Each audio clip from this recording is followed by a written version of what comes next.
Sean bienvenidas y bienvenidos a la versión especializada en salud del Noticiero Científico y Cultural Iberoamericano, NCC.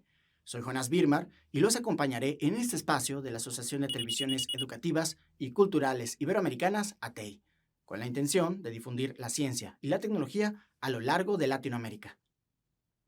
El cuerpo está diseñado para estar en movimiento. Sin embargo, la comodidad de la vida moderna podría convertirnos en personas sedentarias. Una situación que alarma a la Organización Mundial de la Salud por todos los riesgos que la falta de actividad física puede generar a la salud. Puede culparse a Internet del aumento del sedentarismo o a la falta de tiempo o de presupuesto. El caso es que nos movemos poco. Según el último informe de la OCDE, 1 de cada 3 adultos europeos no respeta las pautas de la Organización Mundial de la Salud, esos 150 minutos de actividad física de intensidad moderada al menos una vez por semana. Y la falta de actividad nos dará como resultado 11,5 millones de nuevos casos de enfermedades no transmisibles para 2050, algo que costará a los Estados miembros de la UE un promedio del 0,6% de su presupuesto anual de salud. Sería suficiente hacer ejercicio 2 horas y media por semana para evitar 10.000 muertes al año en Europa en el grupo de edad entre 30 a 70 años. El problema es social y afecta a los grupos más frágiles. Mujeres y personas mayores, por ejemplo, practican deporte o hacen ejercicio con menor regularidad, al igual que las personas de grupos socioeconómicos más desfavorecidos. Ancora oggi nei paesi del Mediterraneo, in Italia, ma anche in Grecia, lo sport se lo fa un po' chi può permetterselo dal punto di vista economico. Invece noi dobbiamo arrivare a un modello dove lo sport sia accessibile a chiunque e il modello cambierà quando entrerà in gioco finalmente un player decisivo che è la scuola. Un estudio de 9.000 jóvenes franceses de 16 años descubrió que son más lentos que sus compañeros de hace 30 años. Aujourd'hui, nos enfants préparent leur infarctus à 30 ans. On en a la preuve, parce que leur pression artérielle est plus élevée, leur taux de cholestérol est plus élevé, le diabète est plus fréquent. Invertir en salud es invertir en calidad de vida, dormir mejor, tener menos ansiedad, huesos y músculos más sanos. En resumen, una vida más larga y puede que hasta más feliz. Las terapias asistidas con animales son un método que se utiliza desde siglos pasados. Son diseñadas con el fin de generar beneficios físicos, sociales, emocionales y cognitivos en un paciente durante su rehabilitación. Funcionan en una variedad de entornos, en lo individual o colectivamente.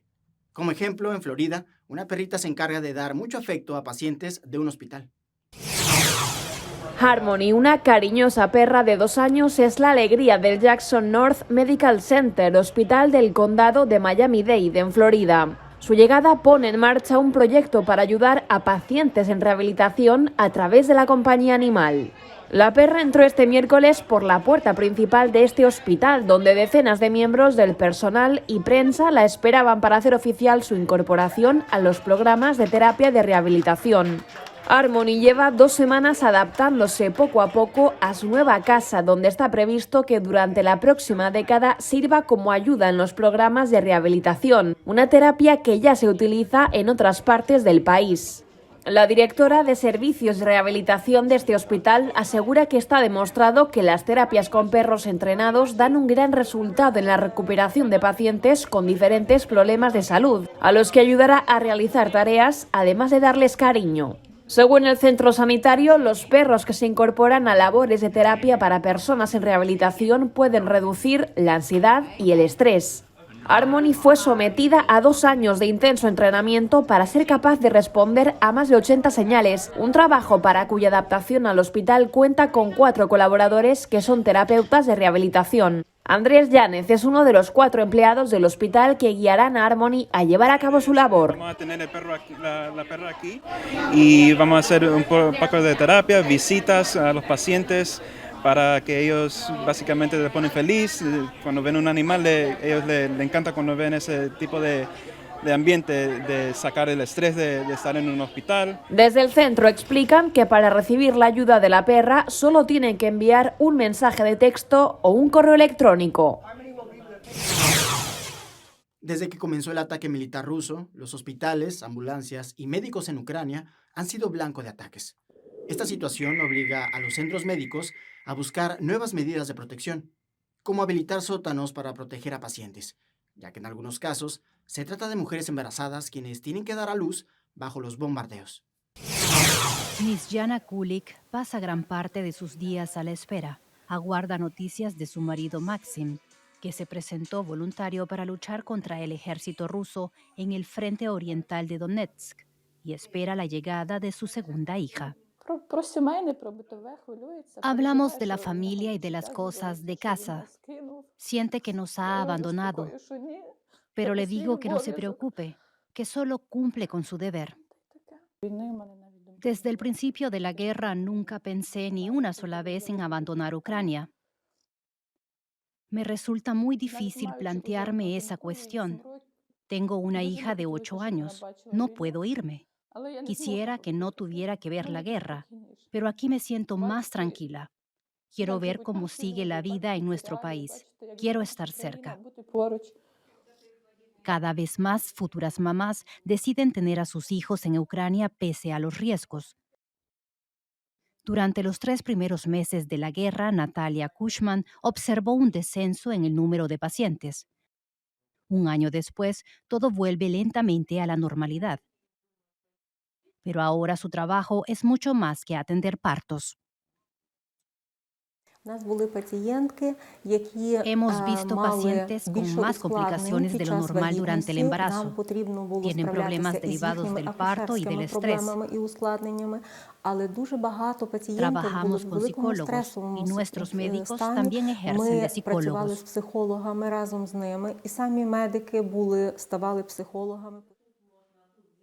La doctora Kushma y sus colegas convirtieron este sótano en una sala de partos a salvo de las bombas, un lugar seguro aunque el hospital sea atacado.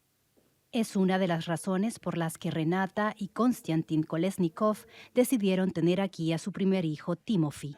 Ha nacido hace apenas unas horas. Los Kolesnikov huyeron de Donetsk, en el este de Ucrania. Ya he dejado mi casa una vez. No quiero volver a pasar por eso. ¿Y a dónde huir? ¿A Polonia? Ahí no tenemos casa, no hablamos el idioma. Ya fue bastante duro instalarse en Kiev. A pesar de la guerra, tanto Renate como Sillana son optimistas sobre el futuro del país al que traerán a sus hijos. Creo que lo reconstruiremos todo, que los ucranianos volveremos a ser felices. Aprenderemos las lecciones correctas y nunca olvidaremos este tiempo. Para ello, Ucrania necesita la paz. Y Sillana sabe que tendrá aún que aguardar probablemente mucho tiempo. Actualmente, Afganistán es el principal productor de opio en el mundo, un negocio que mueve millones de dólares al año e incluso ayuda a financiar los movimientos radicales. Una de las consecuencias es el hecho de que millones de afganos hayan caído en la adicción a las drogas. Y ahora estén en la mira de los talibanes, quienes se han propuesto sacarlos de las calles. Más de 4 décadas de guerra, una crisis económica y el suministro ilimitado de drogas baratas empujan a miles de personas en Afganistán a la drogadicción.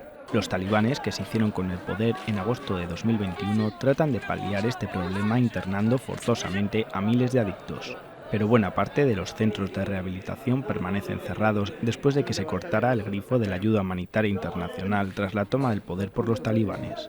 Y es que las autoridades del gobierno interino de los talibanes afirman que actualmente hay unos 3,5 millones de drogadictos en Afganistán, en un país que satisface el 80% de la demanda mundial de opio. Para dar respuesta a esta situación, los fundamentalistas han internado a la fuerza en centros de rehabilitación a 6.300 afganos en el marco de una campaña pensada para el largo plazo. El principal centro de Kabul cuenta con 1.000 camas, pero el número de internos multiplica ahora por 4 su capacidad. Faltan camas y espacio, pero también comida, ropa y medicina, pues el número de jóvenes que caen en la drogadicción ha ido en aumento. La falta de concienciación, el desempleo y la desatención de las familias empujan de nuevo a la adicción a las personas recién recuperadas. El azúcar en nuestra sangre proviene de los alimentos que ingerimos. Cuando se vive con diabetes, elegir de manera correcta nuestra comida es una manera importante de mantener la salud en buen estado. Desde el Hospital Civil de Guadalajara nos comparten algunas recomendaciones para alimentarnos de una manera más balanceada.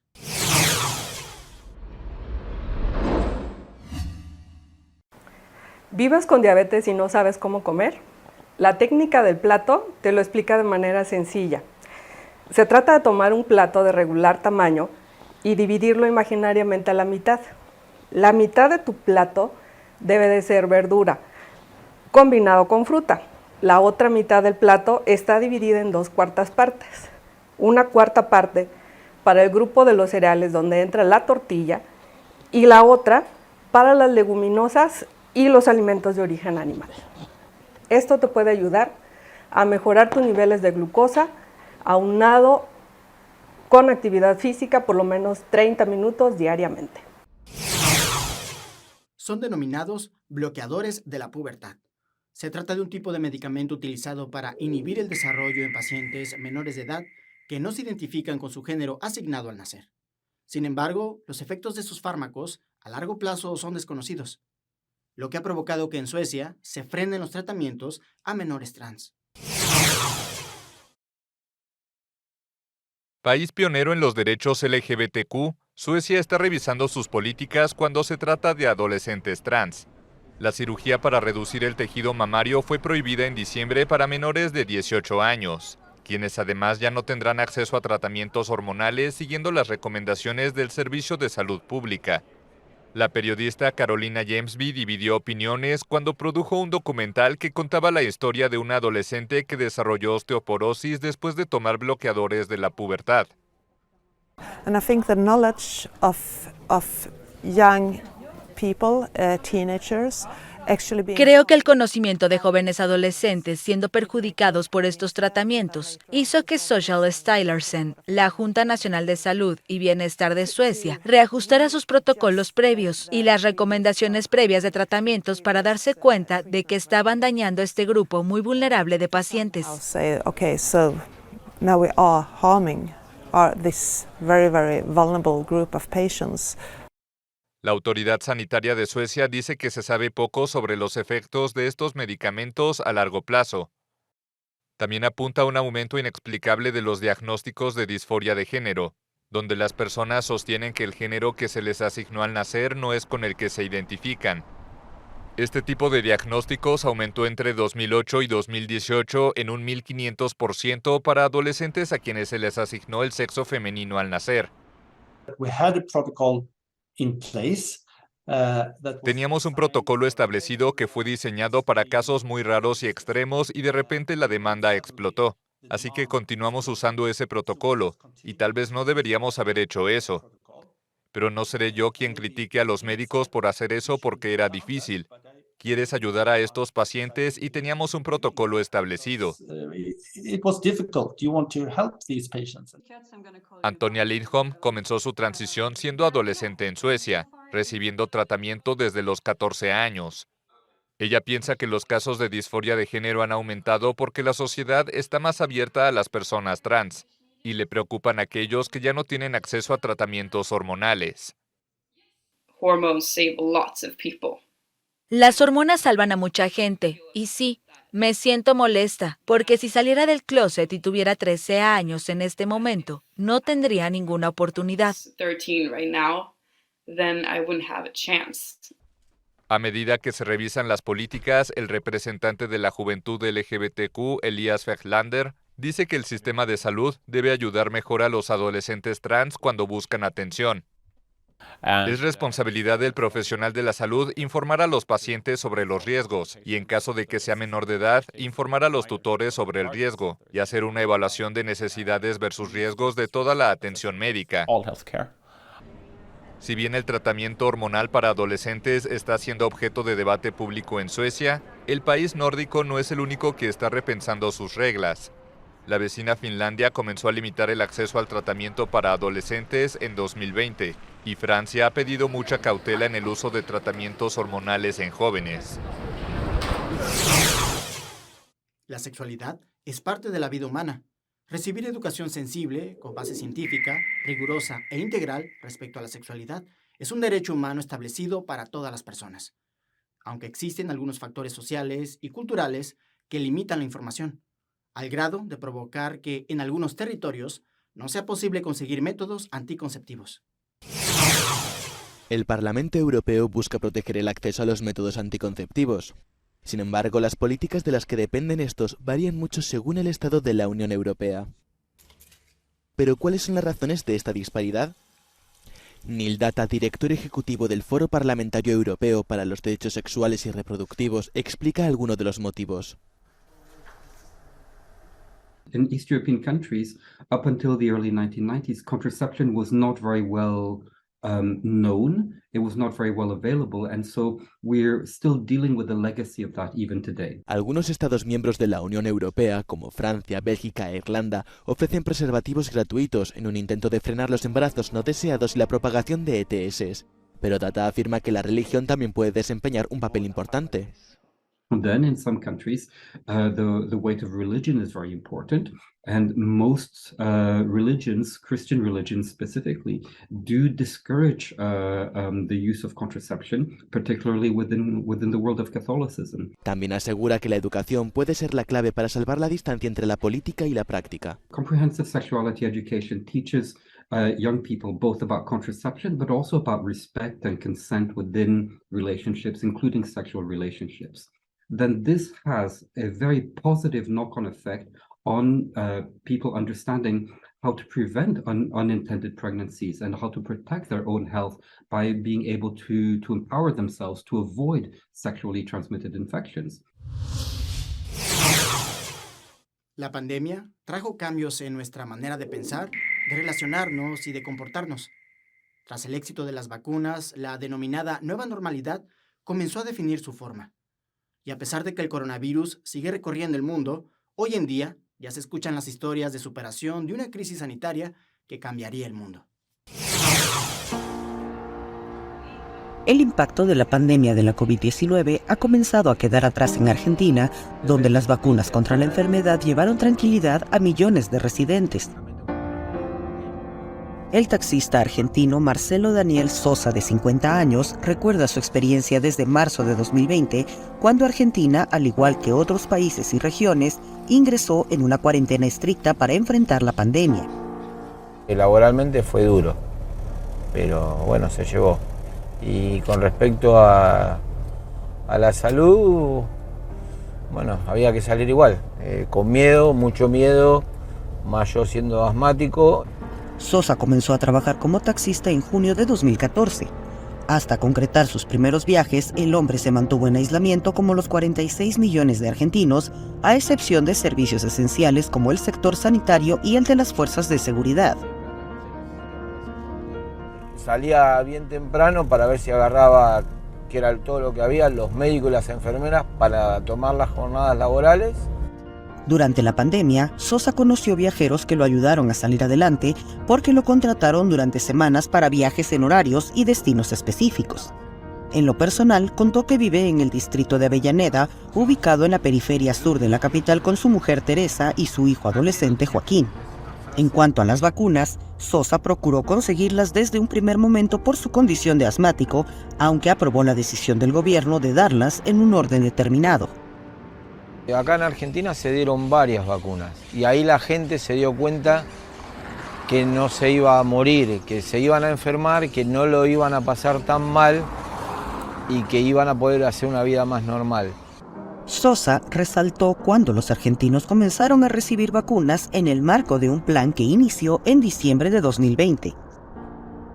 Y yo la última que me di es la Sinopharm. Igual es la que menos síntomas me dio los 2 días siguientes. Y bueno, pero lo importante es que la gente tomó conciencia y se vacunó y todos pudieron volver a trabajar medianamente normal. El conductor contó que el hecho de estar inmunizado contra la enfermedad le dio tranquilidad y explicó que ahora, a medida que la pandemia comienza a quedar atrás, decidió no trabajar los domingos para pasar más tiempo de disfrute en familia. El día de hoy, si no le bajas los vidrios a la gente, no te sube. Días de mucho calor que hubo acá en Buenos Aires, te pedían que apagues el aire para ir con los vidrios y tener circulación. Y en lo personal, yo volví a la naturalidad de antes. A mí se me fue lo que fue miedo a pandemia y todo eso se me fue. Esa era mi manera de ser, pero se me fue.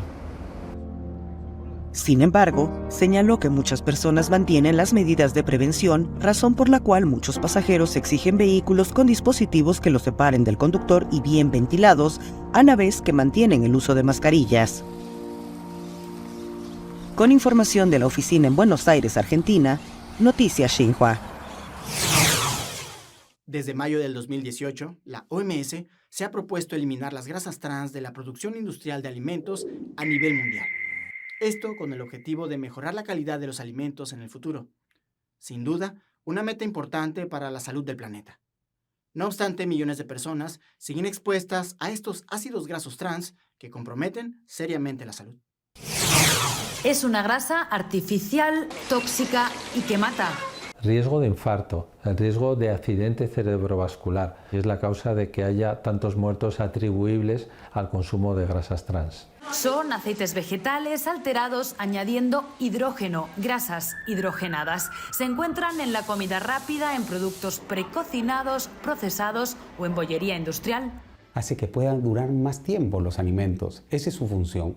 Y por eso se han usado químicamente, solamente con un tema comercial. Si te dicen un paquete tiene grasa parcialmente hidrogenada, al fin y al cabo eso significa grasa trans. El 2023 será, según Naciones Unidas, el año límite para eliminar en todo el mundo las grasas trans. Pero aún hay 5.000 millones de personas muy expuestas a este ácido graso. Aquí están reguladas. La Unión Europea limitó su uso, solo 2 gramos por cada 100.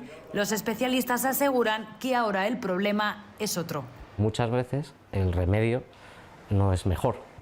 ¿Por qué? Porque si, por ejemplo, lo sustituyes por aceite de palma, ok, son grasas saturadas, que también son perjudiciales a nivel cardiovascular. El camino para eliminar las grasas trans va a ser largo y costoso, porque llevan décadas en la industria de la alimentación. De momento se han restringido en 61 países, pero quedan 134 más. Gracias por acompañarnos.